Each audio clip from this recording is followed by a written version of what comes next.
Hi guys.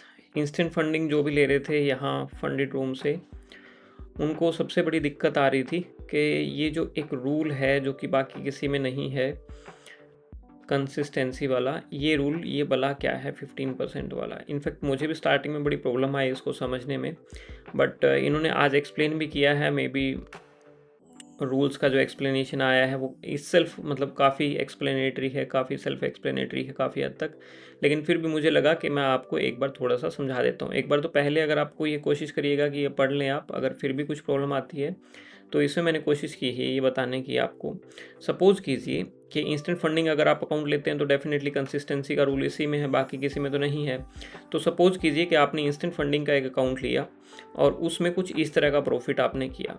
बाकी सब दिन 7 के 7 दिन जो 7 डेज़ हैं वो 140 है, जस्ट एक फोर्थ डे में आपका 160 है, जो कि अगर इसका टोटल करेंगे हम तो बनता है ये अराउंड $1000, अराउंड क्या एग्जैक्टली $1000।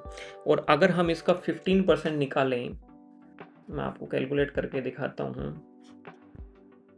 ये देखिए, इसका 1000 का इक्वल टू का फॉर्मूला लगाया हमने, 1000 इंटू इसका 15% अगर हम कैलकुलेट करेंगे तो ये बनता है 150। यानी कि जो हम एक दिन में मैक्सिमम जो अगर विड्रॉल हम अप्लाई करते हैं तो रिजेक्ट हो जाएगा। क्यों हो जाएगा? क्योंकि ये $160 का एक दिन का प्रॉफिट आपको, और जो मैक्सिमम आप ले सकते हैं इसमें प्रॉफिट वो 150 का होना चाहिए।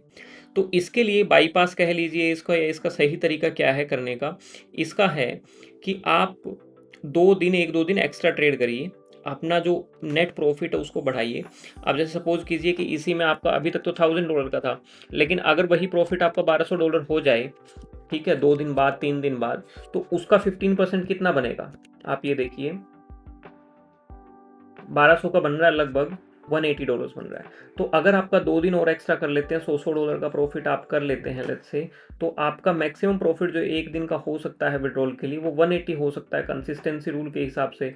लेकिन आपका जो मैक्सिमम बन रहा है 160, यानी कि आपका जब विड्रॉल अप्लाई करेंगे ऐसे में तो आपका सही बैठेगा। इसमें जो कैलकुलेशन मैंने बनाई है वो $1100 के हिसाब से, कि आपने 8वें दिन $60 का किया, 9वें दिन आपने $40 का कर लिया। तो टोटल मिला के आपका अब जो प्रॉफिट हो रहा है वो हो रहा है $1100। इन्होंने साफ साफ इसमें लिखा है कि जो आपका कंसिस्टेंसी रूल होगा वो जब आप विड्रॉल अप्लाई करेंगे विड्रॉल के लिए, तब जाके at the time of request of withdrawal तब जाके आपका वो चेक किया जाएगा, राइट। तो तब तक आपको ट्रेड करते रहना जब तक आप खुद भी अपना हिसाब लगा सकते हैं, या नोट कर लीजिएगा कि आपका पर डे प्रॉफिट कितना होता है।